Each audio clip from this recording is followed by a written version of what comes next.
Vamos a abrir nuestras Biblias en el libro de Hechos. Los Hechos de los Apóstoles, capítulo 1.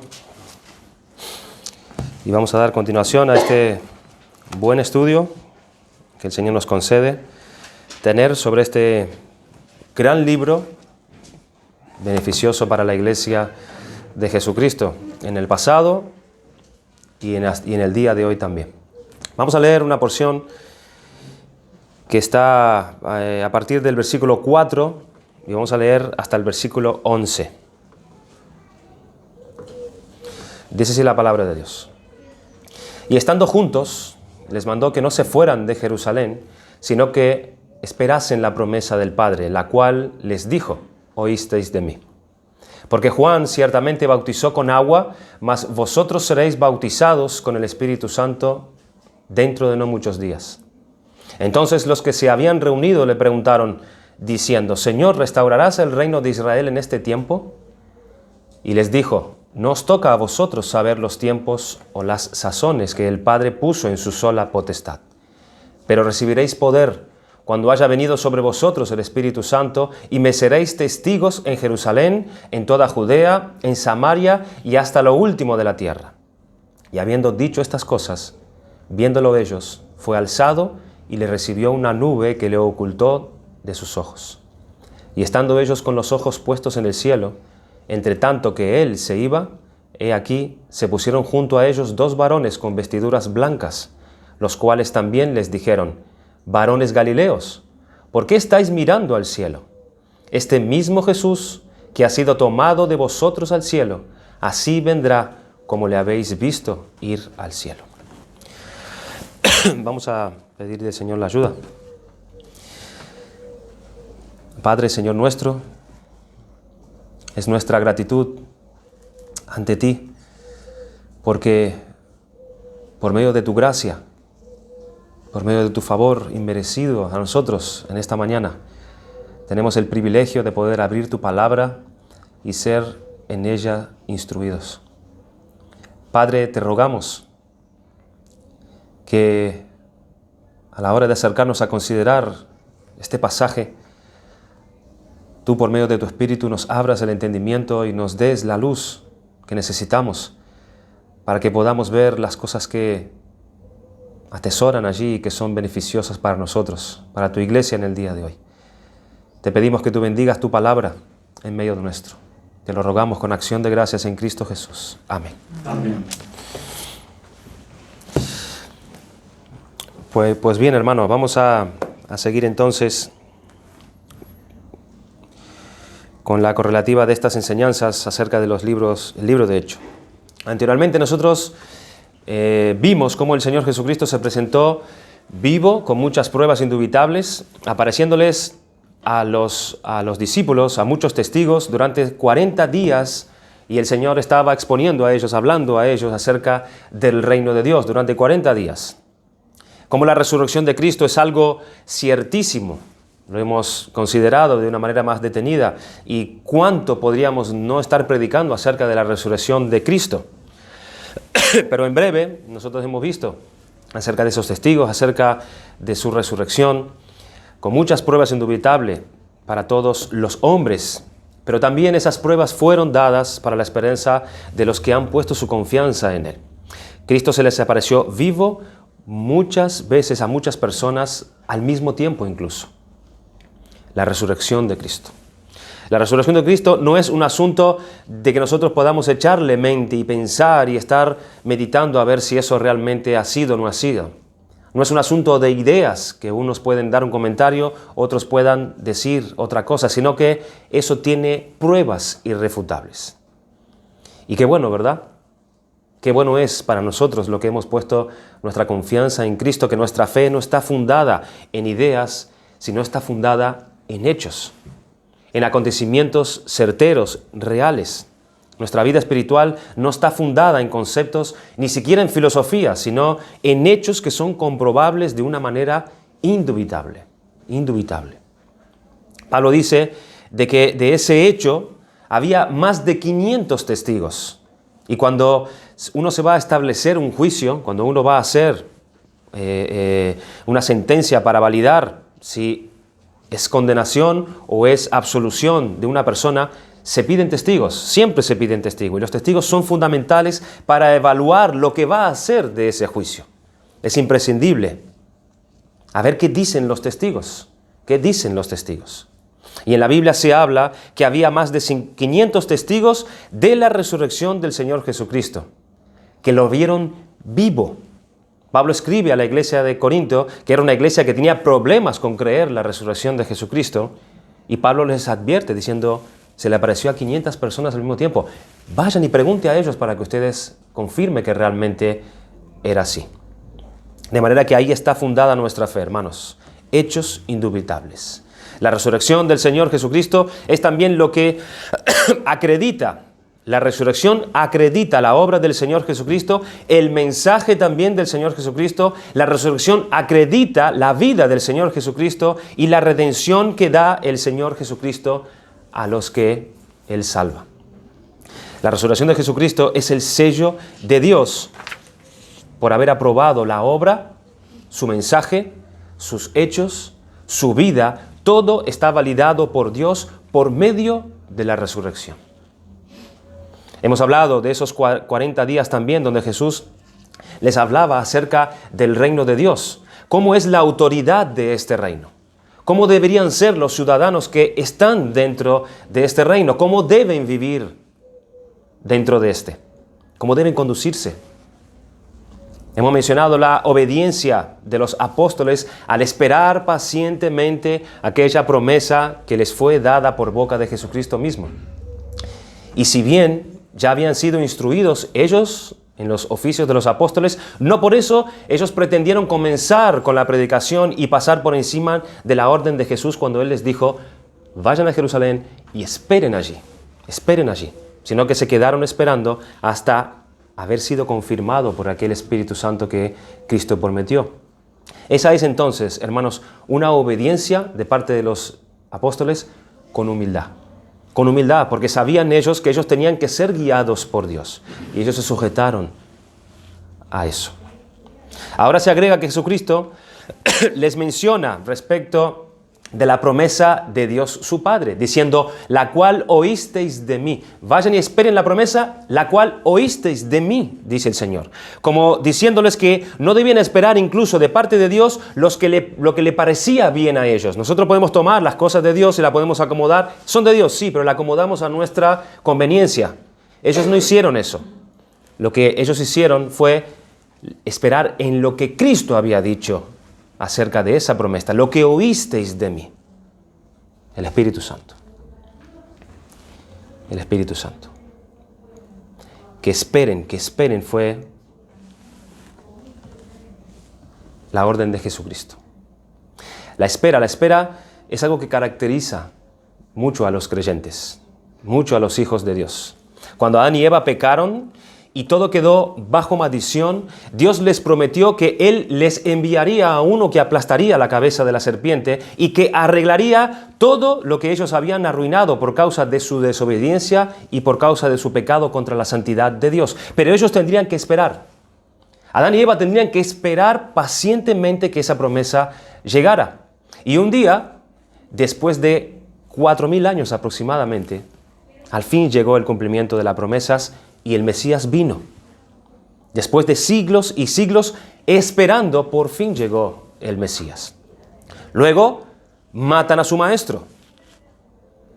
Y a causa de su gran tristeza y amargura, se hacen seguramente, hermanos, eternos esos 3 días cuando ellos tuvieron que esperar la resurrección de su Señor el tercer día. Había que seguir esperando. Luego, una vez resucitado, escuchan estas palabras de Cristo que les dijo, avisen a mis hermanos que vayan a Galilea y allí me verán. Esperar para poder ver a Jesús nuevamente. Luego de verlo unas cuantas veces, Jesucristo asciende a los cielos y ¿saben qué?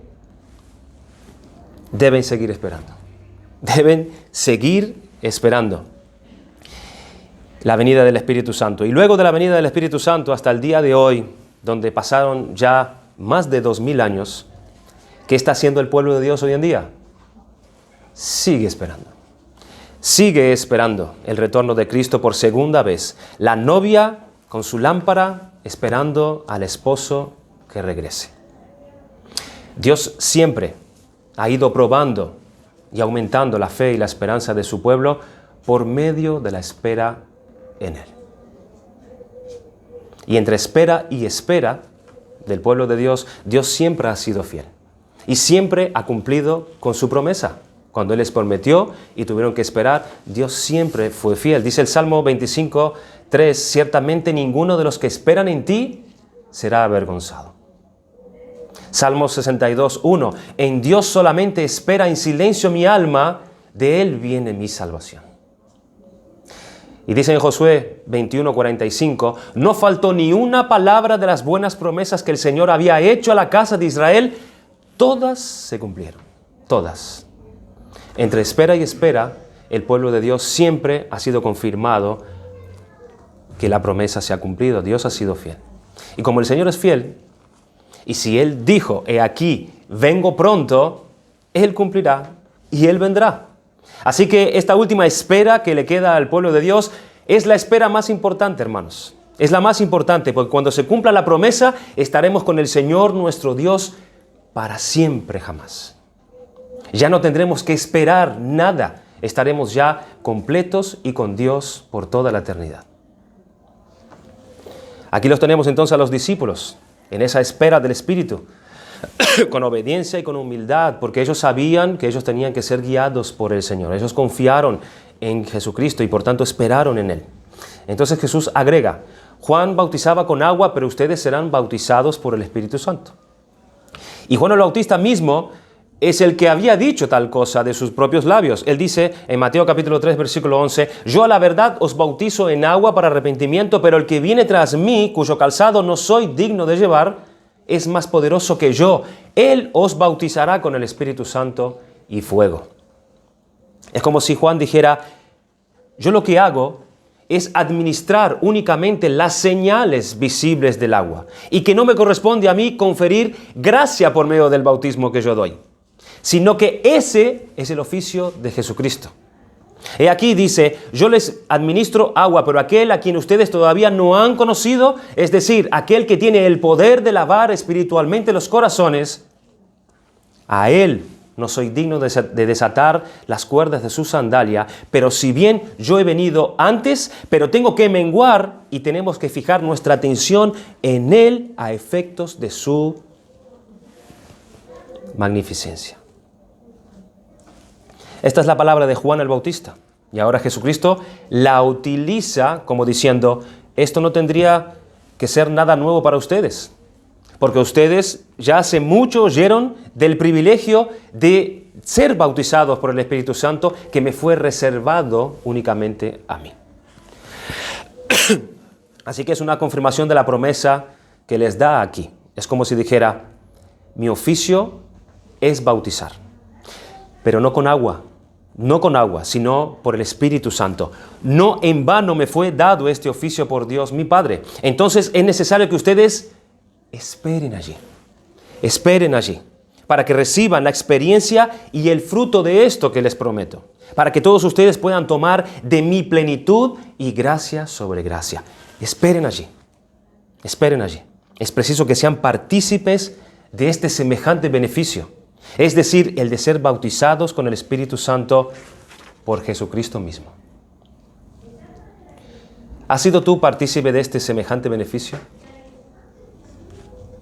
El de ser bautizados con el Espíritu Santo por Jesucristo mismo, testificando así en una vida visiblemente reformada.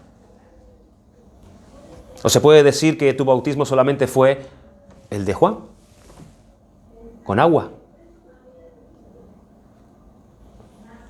que no tiene poder en sí mismo para lavar espiritualmente los corazones de los hombres? ¿O te ha pasado como en Hechos capítulo 19, cuando Pablo, después de recorrer las regiones superiores, vino a Éfeso y hallando a ciertos discípulos les dijo, ¿recibisteis el Espíritu Santo cuando creísteis? Y ellos les dijeron, ni siquiera hemos oído si hay Espíritu Santo. Entonces dijo, ¿en qué pues fuisteis bautizados? Ellos dijeron, en el bautizo de Juan. Dijo Pablo, Juan bautizó con bautismo de arrepentimiento, pero él apuntaba diciendo al pueblo que creyesen en aquel que vendría después de él, esto es, a Jesús el Cristo. Como si dijera, el bautismo de Juan no es para salvación, sino el bautismo con el Espíritu Santo por haber creído y puesto su fe en aquel que vendría después de él, esto es, a Jesucristo. En consecuencia, no existe duda de que es el verdadero bautismo lo que Cristo administra. Y este bautismo consiste en 2 puntos. Es que somos despojados del viejo Adán y somos renovados y unidos a Cristo. Y de que somos purgados de todas nuestras manchas cuando Dios nos perdona a nosotros todos nuestros pecados. Es decir, que somos muertos con respecto a nosotros mismos. Y que esta corrupción que tenemos de Adán es abolida para que en nosotros reine ahora la justicia de Dios. Ese es el bautismo del Espíritu Santo. Este es el Espíritu del cual nosotros estamos tan necesitados, hermanos. Este es el Espíritu que es la herencia o las arras de nuestra herencia celestial, el Espíritu de Dios. Es el adelanto de la herencia que está reservada para los creyentes. El reino que Dios ha preservado desde antes de la fundación del mundo para ellos, y ese Espíritu Santo es el adelanto de la obtención de ese dicho reino. Vamos a ver en este libro, hermanos, cómo la iglesia dependía de este Espíritu. Completamente. Cómo la iglesia dependía en fortaleza y de la guía espiritual para afrontar todas sus necesidades, las dificultades que vienen de la misma fuente, del mismo Espíritu que había descendido sobre Cristo y también descendió a continuación sobre los apóstoles en el día de Pentecostés. Así nosotros, como seguimos necesitados de que se nos sea llenado más y más de este Santo Espíritu, para que nosotros podamos seguir adelante con nuestra vida. Nosotros necesitamos de este Espíritu, hermanos, para poder seguir haciendo la obra que Dios nos ha encargado, para que nosotros podamos mortificar nuestros pecados, para que nosotros seamos iluminados en nuestro entendimiento para comprender la voluntad de Dios revelada en su palabra, para refortalecer nuestro hombre interior.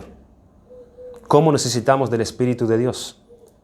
Y así comenzó la iglesia. Así la iglesia se fortaleció y así se extendió y así vivió la iglesia, llena del Espíritu Santo. Hermanos, si nosotros no somos así, nosotros no haremos la obra de Cristo. No la haremos. Si nosotros no estamos llenos del Espíritu, si no llenos de nuestras propias ideas o de nuestros deseos o de nuestros propósitos, así no se hace la obra de Cristo, sino que la obra de Cristo se hace siendo llenos del Espíritu de Dios. Pero seguiremos tratando acerca de este asunto del Espíritu Santo y su llenura más adelante. Entonces nos decía Lucas que Jesucristo les había aparecido en varias ocasiones a sus discípulos. Y por lo que nosotros leímos en el versículo 6, en este primer capítulo de Hechos, es la última vez que Cristo le aparece a sus discípulos. Es cuando leímos en el versículo 6, en su ascensión. Porque después de haber dicho estas cosas, ascendió al cielo y volvió a la gloria de donde Él vino. Pues bien, en esta última aparición del Señor Jesucristo, a sus discípulos nos encontramos con algunos detalles interesantes que podamos mencionar. Antes de la ascensión de Jesús, cuando los apóstoles se dieron cuenta de que muy pronto las apariciones de Cristo llegarían a su fin, le hicieron una pregunta relacionada con el futuro. Y por medio de esta pregunta nosotros podemos ver la mentalidad que todavía tenían los discípulos. Es increíble, pero es cierto ver la mentalidad que ellos todavía tenían en ese momento. La mentalidad que animaba a los discípulos. Ellos plantearon una cuestión, y esa cuestión nos abre un poco la puerta para saber lo que había en sus mentes, para saber lo que había en sus corazones. Los discípulos unánimemente expusieron el asunto que les preocupaba a ellos. Cuando ellos dijeron, entonces los que se habían reunido le preguntaron diciendo, Señor, ¿restaurarás el reino a Israel en este tiempo? Vaya pregunta, ¿verdad? A estas alturas. Vaya pregunta. Pero esa era la pregunta. Esa era la duda, la dificultad que ellos tenían. El asunto que estaba en su mente. ¿Cómo podemos interpretar esa pregunta? La realidad es que esa pregunta lo que revelaba era que todavía ellos estaban animados por sus ideas. Todavía ellos estaban animados por sus expectativas que no coincidían con las ideas y con las expectativas de Cristo. No coincidían. No coincidían con los propósitos de Dios, que el Señor les había hablado y les había revelado en los tiempos que Él estuvo en su carne junto a ellos durante tantos años. Ellos, al hacer esta pregunta, estaban pensando en tres cosas que nos describe la mentalidad que ellos tenían todavía. Ellos en la carne todavía estaban pensando conforme al mundo. Sus ideas predominantes eran mundanas, con vistas a los asuntos de aquí abajo, igual que en el antiguo pacto. Ellos pensaban en un territorio, pensaban en una tierra, estaban pensando en una nación, todavía tenían esa mentalidad, una dirección política en sus mentes. Tenían todavía una mente terrenal. Al hablar de Israel pensaban en que en esa nación se encarnaría encarnaría el reino de Dios. Los discípulos todavía estaban pensando en términos de un reino político de la nación de Israel, en el cual Jesús sería su rey terrenal. Durante el ministerio de Jesús, la madre de Santiago y Juan, no sé si te acuerdas, pidió que sus hijos se les diera un lugar especial en el reino de Cristo. Un poco antes de la entrada triunfal a Jerusalén, ella le preguntó si sus hijos pudieran sentarse uno a su izquierda y otro a su derecha en su reino. ¿Ven? ¿Ven la mente que ellos tenían? Mentes carnales, una visión totalmente corta acerca de los asuntos del reino de Dios. Al momento de la ascensión, los discípulos expresan su ardiente deseo de ser librados de la opresión extranjera de los romanos y le ruegan que restaure el reino a Israel en ese tiempo. Cuando ellos hablan acerca de ese tiempo, restaurarás en ese tiempo, está hablando de ya, ahora. Señor, restaurarás ahora el reino a Israel. ¿Ven la mentalidad que todavía estaba arrastrando? Y con ese filtro, hermanos, es que ellos entendían todas las cosas que el Señor Jesucristo les estaba hablando. Tenían ese filtro en sus cabezas y estaban escuchando las enseñanzas de Jesucristo en base a ese razonamiento equivocado. Cuando el Señor Jesucristo les dijo, porque Juan ciertamente bautizó con agua, mas vosotros seréis bautizados con el Espíritu Santo dentro de no muchos días, ¿estaban ellos entendiendo realmente a la luz de lo que Cristo estaba enseñando? ¿Con ese filtro? ¿Israel? ¿El pueblo de Israel? ¿Aquí, en este territorio? Las expectativas nacionales, políticas del reino de Dios centradas en Israel. Pero vemos que el Señor Jesucristo no les contesta de una manera directa, con un sí o con un no. En respuesta, lo que hace Cristo no es hablar de restauración, sino de tiempo. Y les dice, no os toca a vosotros saber los tiempos o las sazones que el Padre puso en su sola potestad. Es como una recriminación de parte de Cristo para ellos. Como que están metiéndose en asuntos que no les compete a ellos. Están dejando ir sus pensamientos a asuntos que no les toca a ellos saber. No os toca a vosotros saber. ¿Cómo es que ustedes están metiéndose en cosas que no les corresponde a ustedes? Ya Jesús se lo había dicho antes, incluso en Mateo capítulo 26, versículo 36. Pero el día y la hora nadie sabe, ni aun los ángeles de los cielos, sino solo mi Padre. Ya habían escuchado ellos acerca de esto. Y aquí vemos cómo ellos volvieron a preguntarle al Señor Jesucristo, pero el futuro pertenece a Dios. El futuro no le pertenece a los hombres. Ellos debieron de haber recordado la observación tan pertinente que hizo Moisés, por ejemplo. Las cosas secretas pertenecen a Jehová nuestro Dios, mas las reveladas son para nosotros y para nuestros hijos para siempre. Deuteronomio 29, 29. Una cosa es conocer los planes generales de Dios, lo que Dios ha querido revelarnos en su palabra con respecto a las cosas que sucederán y que Cristo habló, pero otra cosa es querer saber los detalles. Otra cosa es querer ser más precisos en fechas y en eventos ordenados por Dios y reservados solamente para Él. Pero Jesús no dice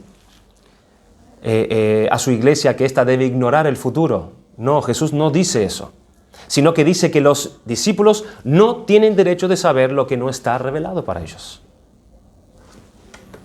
Cortésmente Jesús reprende a sus discípulos por su limitada comprensión de lo extenso del reino de Dios. Su intención no era reprobarlos, sino enseñarles que el Padre está en completo control del calendario de todos los acontecimientos del mundo y Él traerá todo a su destino final de acuerdo a su tiempo. Jesús enseña que los discípulos deben evitar explorar los tiempos y las sazones desconocidas del futuro. Eviten eso. Eviten eso. Ellos deben entender que son testigos de la vida de Jesús de Nazaret y deben hablar en el tiempo presente, y a medida que se va alargando el tiempo, los discípulos testificarán acerca del pasado, a saber, de la vida de Cristo, de los hechos del Señor Jesucristo, antes de estar profetizando acerca del futuro. Nos toca a vosotros saber. Así que, en lugar de estar metiendo la mente en estas cosas, en lugar de estar centrados y pensando en buscar los detalles, ¿qué cosas deberíamos hacer más bien? Dice el versículo 8, pero recibiréis poder cuando haya venido sobre vosotros el Espíritu Santo y me seréis testigos en Jerusalén, en toda Judea, en Samaria y hasta lo último de la tierra. Miren dónde quiere el Señor Jesucristo que ellos tengan su mirada. Ustedes están con la mirada fija en Jerusalén. Una mirada muy corta, pero es a otro sitio donde ustedes tienen que mirar. En lugar de estar ustedes alimentando expectativas incorrectas, en vez de estar invirtiendo tiempo y energía en lo que no les corresponde, escuchen esto.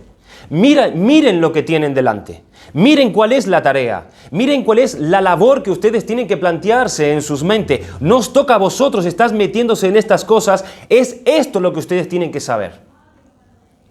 Ustedes tienen que estar pensando en eso. Y les dice dos cosas.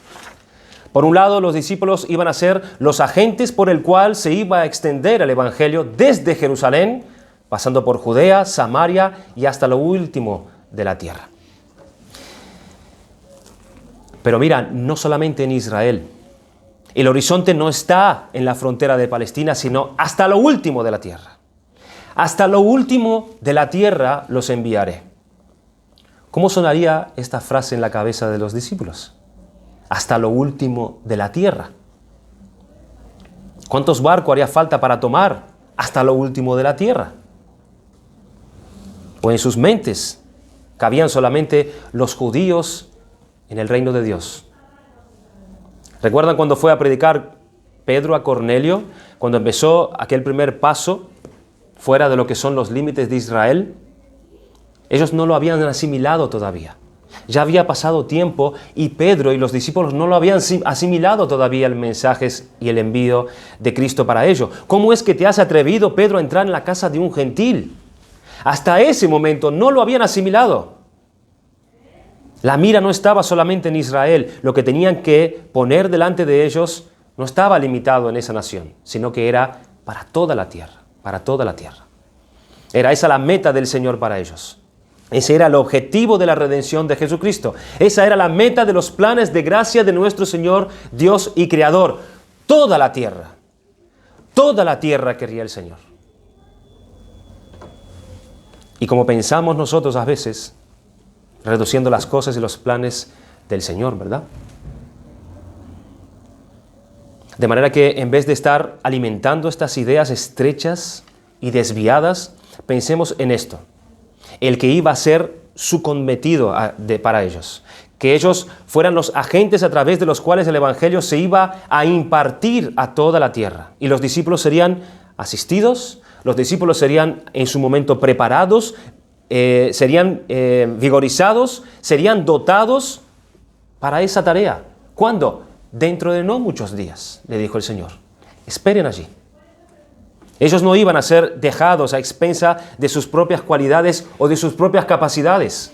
No, sino que iban a ser asistidos precisamente por el Espíritu Santo, ese con el que serían bautizados dentro de no muchos días, ese con el que fue bautizado el mismo Señor Jesucristo para llevar a cabo todas sus tareas en su carne. Él fue investido con poder desde lo alto y el Espíritu vendrá entonces sobre ustedes y podrán hacer esa tarea. Esperen allí. Es digno de contrastar los caminos de Jesucristo y los caminos de los apóstoles. La mente que tenía Cristo y los objetivos de Cristo, y la mente de ellos y los objetivos tan bajo de ellos. ¿Qué diferencia? Pese en que habían estado escuchando estas cosas, todavía estaba en su mente estos criterios. El corazón de los discípulos todavía estaba gobernado por su propia mente. Les movía la curiosidad, se entremetían y se enredaban en asuntos especulativos, asuntos de información, de detalles sobre fechas y sobre días. ¿Qué problema, hermanos, cuando nosotros podemos estar cayendo en este mismo tipo de error? Estar enredados en asuntos especulativos y estar dándole vueltas en nuestras mentes a detalles que no tienen importancia en nuestra vida cristiana. ¿Y qué es lo que tenemos que hacer entonces? ¿Qué es lo que tenemos que hacer? ¿Qué pasa con esas grandes necesidades que nosotros tenemos? ¿Qué pasa con lo que el Señor nos manda hacer en la iglesia, en nuestros hogares, en el mundo? ¿Eso no lo entendemos? ¿No tenemos corazón ni vista para eso? Lo que es nuestro deber está descuidado porque estamos con la mente en otro sitio. El mundo religioso de la época de los discípulos funciona igual que en el día de hoy. Un mundo marcado por esas ideas sentadas solamente en lo carnal, en lo temporal, en el aquí y en el ahora. Señor, ¿restaurarás el reino en este tiempo? Esas eran las ideas que gobernaban sus mentes y sus corazones, pese a que ellos habían visto y oído las enseñanzas de Cristo todos los días. Los gobernaban las raíces arraigadas en el suelo de esta tierra. Pero cuando ellos recibieron el Espíritu Santo, entonces ellos entendieron. Y el Espíritu Santo vino, hermanos. El Espíritu Santo vino ya. Ya vino. Y esa es una realidad en la vida de aquellos que creen en Cristo. Pero tenemos que preguntarnos, si el Espíritu Santo ya vino, ¿cómo es que hay creyentes que pueden estar así? Gobernados por el espíritu de la carne. Gobernados por el espíritu de este mundo. Enredados en asuntos, enredados en mundanalidades. Y no están dedicados a la tarea en la que tenemos que dedicarnos, hermanos. El Espíritu ya vino. Ya vino. Y sí, es cierto que estamos esperando a Cristo, pero el Espíritu ya vino. Y no tenemos que seguir esperando. Ya vino el Espíritu, hermanos. Hermanos, nosotros, ¿qué es lo que estamos haciendo? ¿Qué es lo que estamos haciendo? ¿Qué estamos haciendo? ¿En qué estás invirtiendo tu tiempo? ¿En qué estás dedicando tu mente? Si eres parte del reino de Dios, porque Cristo no está siendo entonces tu Señor. ¿Por qué? Si Cristo es tu Señor, como tú lo confiesas, ¿dónde está su honra? ¿Dónde está su obediencia? ¿Dónde está su entrega, tu entrega de estar observando la ley, la palabra de Dios y poniéndola por obra? Tú dices ser parte del reino de Dios, ¿y dónde está su obediencia? ¿En qué cosas te estás enredando?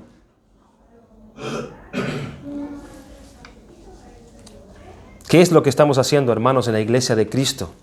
¿A qué estamos jugando? ¿Dónde están nuestras mentes? Son preguntas para que te contestes, para que te encuentres una respuesta a esas preguntas. No son retóricas. ¿Estamos ocupados e invirtiendo el tiempo en conocer más a Dios? ¿Qué haces con el tiempo que Dios te da? ¿O nuestra mente está más en cómo se resuelven los asuntos políticos actuales? Qué de moda está la política, ¿verdad? Antes no era así. ¿Estamos ocupados más nuestra mente en cómo se resuelven los asuntos políticos? Lo que dijo uno, lo que dijo el otro. ¿Dónde están nuestras ideas, hermanos? ¿En los deportes? ¿En la vida de los famosos? ¿En vivir una vida cómoda y más feliz que puedas tener aquí en este mundo? ¿O lo que entiendes tú por felicidad? ¿Cuánto tiempo inviertes en formarte académicamente en las carreras de este mundo? ¿Cuánto tiempo inviertes?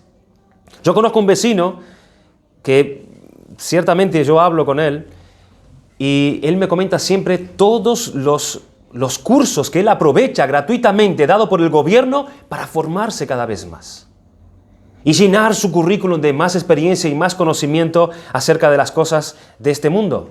Un currículo lleno de sabiduría terrenal. Y yo no digo que esto esté mal, hermanos, no digo que esto esté mal, pero ¿y la Biblia? ¿Y la palabra de Dios?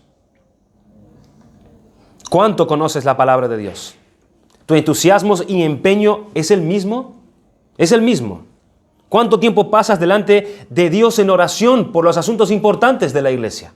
Por los asuntos importantes de tu hogar. ¿Cuánta necesidad tiene tu hogar? ¿Cuánta necesidad tiene tu matrimonio? ¿Cuánta necesidad tú tienes de ser mejor instruido en cómo criar a tus hijos? ¿Pasas tiempo invirtiendo en cómo conocer estas cosas? ¿Para agradar a Dios? ¿Cuánto tiempo tú oras a Dios pidiendo por todo esto? Por nuestras responsabilidades ante Dios, por la salvación de nuestra familia. ¿En qué ocupas tu mente y tu tiempo? ¿Dónde está tu corazón, hermanos? Porque donde esté el corazón, allí está vuestro tesoro.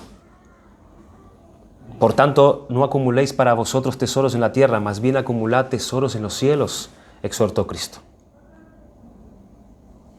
Pero gracias sean dadas a Dios, gracias sean dadas al Señor por el Espíritu Santo. Gracias a Él. Porque el Espíritu Santo era la respuesta de la gran necesidad que los discípulos tenían. No solo para perder el miedo, porque recuerden que ellos estaban allí en aquel aposento alto con temor a los judíos. El miedo los paralizó y vino el Espíritu Santo y les hizo pensar de otra forma acerca de sí mismos. Y el temor desapareció y salieron esos hombres y empezaron a predicar y empezaron a hablar la palabra del Señor con denuedo. Pero no solamente el Espíritu de Dios les llevó a perder ese miedo a los judíos de salir y hacer la tarea que ellos tenían que hacer encomendada por Cristo, sino aún poder poner su mirada donde Cristo tenía puesta la suya. El Espíritu los guió a poner el corazón en los planes y en los propósitos de Dios. Les había revelado a ellos como ellos necesitaban del Espíritu de Dios. Así también nosotros necesitamos el Espíritu de Dios hoy en día. De la misma manera. Avancemos. El versículo 9 dice: y habiendo dicho estas cosas, viéndolo ellos, fue alzado y recibió una nube que les ocultó de sus ojos. Lucas registra el hecho de la ascensión de Jesús en tan solo pocas palabras en esta carta. No tenemos que olvidar que tanto el Evangelio de Lucas y el Evangelio de los Hechos es un mismo tratado. Es un mismo tratado de parte de Lucas. Lucas escribe el primer tratado, que es el Evangelio de Lucas, se lo envía a Teófilo, luego él escribe el segundo tratado y se lo manda a Teófilo también. Son dos tratados, es un tratado, en dos tomos. Y donde mismo Lucas dejó el Evangelio, es donde mismo él comienza el libro de Hechos. Él termina un tratado y el siguiente tratado lo empieza en el mismo lugar. Dice en Lucas capítulo 24, versículos 50 y 51, y los sacó fuera hasta Betania, y alzando sus manos les bendijo, y aconteció que bendiciéndolos, se separó de ellos y fue llevado arriba al cielo. Ellos, después de haberle adorado, volvieron a Jerusalén con gran gozo, y estaban siempre en el templo, alabando y bendiciendo a Dios. Amén. En la conclusión de su evangelio, Lucas dice que Jesús llevó a sus discípulos a los alrededores de Betania. a menos de 4 kilómetros de Jerusalén. Y en la carta de Hechos dice que el lugar exacto de la ascensión fue el Monte de los Olivos. Así lo vemos en el capítulo 1, versículo 12. Pero vamos a mencionar aquí algunos detalles que son interesantes. Vemos aquí una bendita partida y vemos una promesa de retorno. Una bendita partida y una promesa de retorno. En el Evangelio de Lucas dice que, y alzando sus manos bendijo, los bendijo. ¿A quién bendijo Cristo? A sus discípulos. Y aconteció que bendiciéndolos se separó de ellos. ¿Qué significa esta señal? Si es que podemos llamarla una señal. De ver que el Cristo resucitado, ascendiendo al cielo, dice que alzó sus manos para bendecir a sus discípulos. Así, no se sabe cómo lo hizo, pero él alzó sus manos para bendecirlos. Aquí hay una acción deliberada de Jesús. Aquí vemos al Señor repartiendo voluntariamente su bendición sobre los discípulos. ¿Y dónde más nosotros podemos ver esto, hermanos? Esto lo podemos ver en Levítico capítulo 9. No lo vamos a leer, se los leo yo para no ocupar más tiempo. Después lo pueden leer ustedes en su casa si quieren. En este capítulo nosotros vemos al sacerdote Aarón haciendo sacrificios. Él está aquí tomando becerro, tomando bueyes, tomando machos cabríos, tomando carneros para hacer un sacrificio de paz por el pueblo. Pero lo estaba haciendo por él también. Todo como Jehová había mandado. Y dice el versículo 22 y 24, después alzó a Aarón sus manos, escuchen hermanos, hacia el pueblo y lo bendijo. Y después de hacer la expiación, el holocausto y el sacrificio de paz, descendió. Y entrando Moisés y Aarón en el tabernáculo de reunión, y salieron y bendijeron al pueblo, y la gloria de Jehová se apareció a todo el pueblo. Y salió fuego de delante de Jehová y consumió el holocausto con las grosuras sobre el altar, y viéndolo todo el pueblo, alabaron y se postraron sobre sus rostros. En Número capítulo 6, versículos 22 y 27 tenemos lo que es lo llamado bendición sacerdotal. Y escuchen lo que dicen. Es un mandato de Dios para Moisés. Jehová habló a Moisés diciendo, habla a Aarón y a sus hijos y diles, así bendeciréis a los hijos de Israel. ¿Cómo? Diciéndoles, Jehová te bendiga, Jehová te guarde, Jehová haga resplandecer su rostro sobre ti y tenga de ti misericordia. Jehová alce sobre ti su rostro y ponga en ti paz. Y ahí termina. Y pondrán mi nombre sobre los hijos de Israel y yo los bendeciré. Tal como Aarón, alzando las manos para bendecir a los israelitas cuando éste entró en el tabernáculo como sumo sacerdote de ellos, así también Lucas señala que el Señor Jesucristo levantó las manos en un gesto de bendición mientras era elevado a los cielos. Esta es una bendición sacerdotal de Cristo para los discípulos. Y Cristo, como nuestros sumos sacerdotes, con este gesto a los discípulos, era como si Él estuviese diciéndoles, Jehová les bendiga, Jehová les guarde, Jehová haga resplandecer su rostro sobre ustedes y tenga de ustedes misericordia, Jehová alce sobre ustedes su rostro y ponga en ustedes su paz.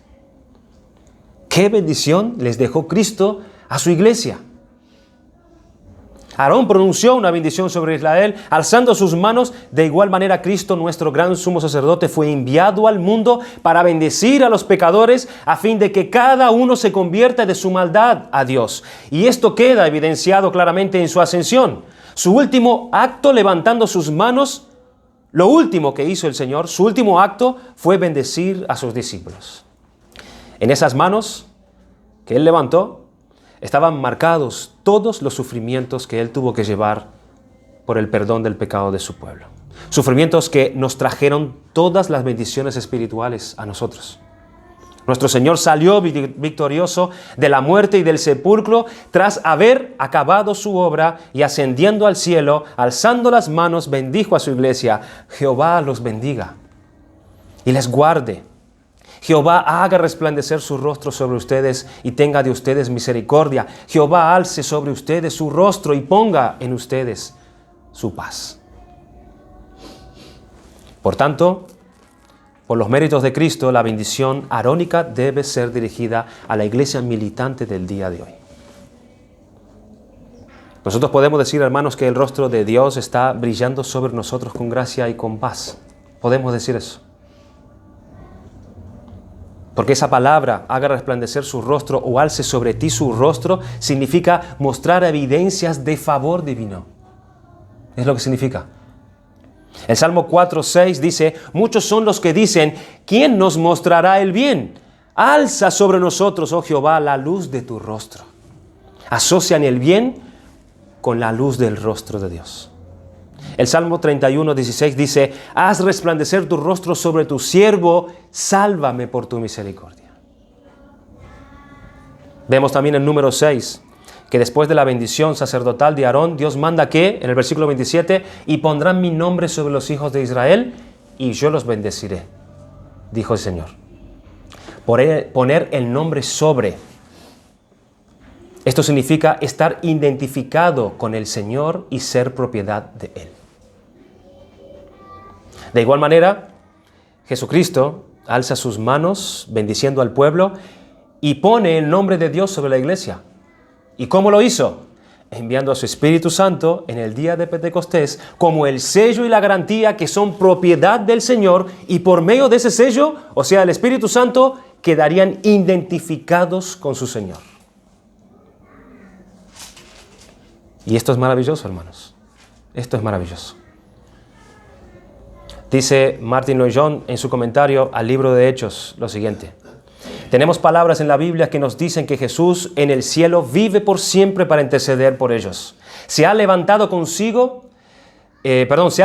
consigo al cielo su naturaleza humana y está sentado allí a la derecha de Dios. Él es nuestro representante, nuestro gran sumo sacerdote. Él toma nuestras indignas oraciones y las presenta transformadas con toda la gloria de su propia intercesión ante el trono mismo de Dios. Aún se acuerda de nuestra condición débil e infalible.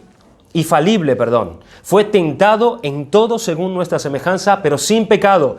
¿Y para qué? Para socorrer a los que son tentados, es decir, a ti y a mí.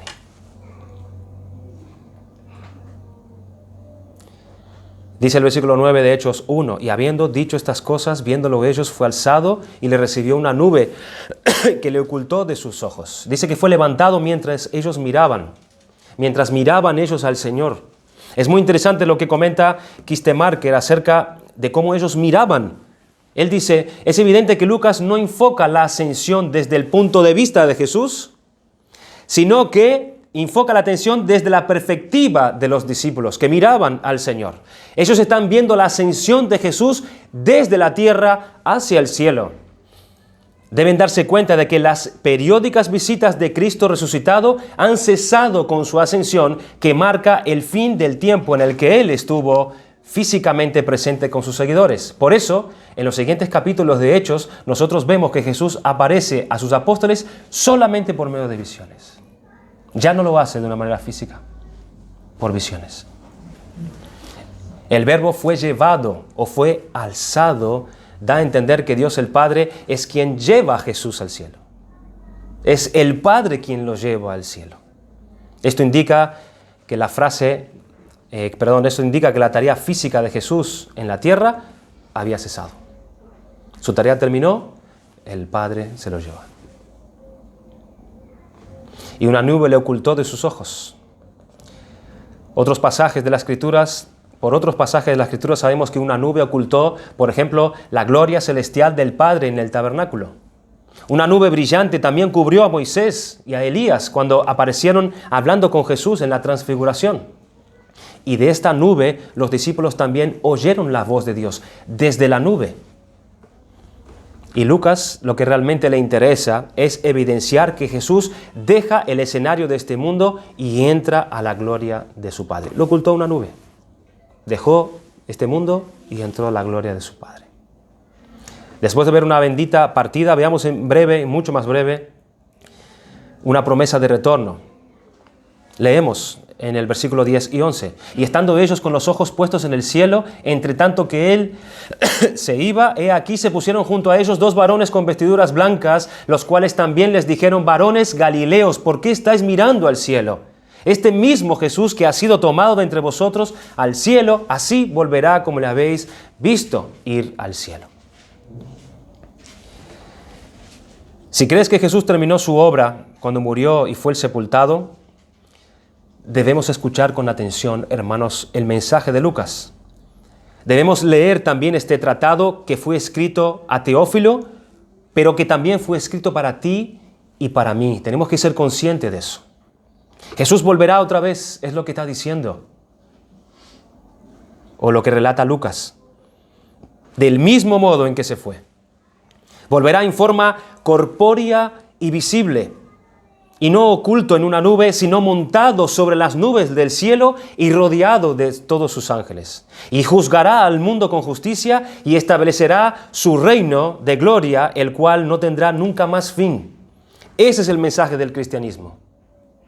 Eso es lo que ha hecho de la iglesia lo que es la iglesia verdadera de Cristo. Necesitan los hombres, hermanos, y las mujeres que les hable de un tipo de programa que les ofrezca mejorar su situación, mejorar su economía, mejorar su vida en este mundo. Eso es lo que necesita la humanidad. Esa no es la mayor necesidad del hombre. Nuestra mayor necesidad es conocer a Dios. Es conocer a Dios. Si se nos diera a todos una gran cantidad de dinero, ¿resolvería eso nuestros problemas? ¿Resolvería nuestro problema moral? ¿Resolvería nuestro problema en la muerte? ¿Y nuestro problema en dónde pasaremos la eternidad? ¿Lo resolvería? Por supuesto que no. El mensaje del Evangelio no habla de mejorar al mundo, sino de cambiar a las personas a pesar del mundo en el que viven, preparándolas para la gloria que ha de venir juntamente con Cristo. Este Jesús está activo y está actuando con ese objetivo y continuará haciéndolo hasta que todos los redimidos sean reunidos a una, y entonces Él volverá y tendrá lugar el juicio final y su reino se extenderá de costa a costa. Ese es el mensaje que trastornó el mundo antiguo y sigue siendo el mismo mensaje para nosotros hoy en día. El bendito Evangelio del Señor Jesucristo. Es el único mensaje. Es el único, no hay otro. Es el Evangelio de Cristo, el único que tiene poder para salvar a todo aquel que cree. Déjame hacerte unas preguntas sencillas y con esto termino. ¿Qué significa este mensaje para ti? ¿Qué significa este mensaje para ti? ¿Qué piensas de lo que es el cristianismo? ¿Qué piensas? ¿Cuál crees que es el cometido, la función y la tarea de la iglesia en este mundo? ¿Qué idea tienes acerca de esto? Podrías responder, no me vengas con esas preguntas ahora. Yo soy una persona que no le echo mucha mente a esas cosas, o estas preguntas a mí no me incomodan. Solo quiero sentir que he hecho mis oraciones y que le he presentado mis respetos, como quien dice, a Dios antes de salir y luego volver a mis tareas y a lo que me gusta a mí. ¿Realmente crees que el cristianismo es algo que puedes adoptar y utilizar como un punto de referencia tan solo con la esperanza de que de alguna manera te ponga en un buen camino que te justifique? ¿O es algo con lo que guías tu vida y algo que deseas conocer y experimentar cada vez más? ¿Te das cuenta que este Jesús vino a este mundo para salvarte del infierno? ¿Para salvarte de la condenación del infierno? ¿Para salvarte de tus pecados que te condenan? El Evangelio de Jesucristo no es que te pide que hagas algo, no, sino que te dice y te anuncia lo que Jesús vino al mundo a hacer por ti y por mí.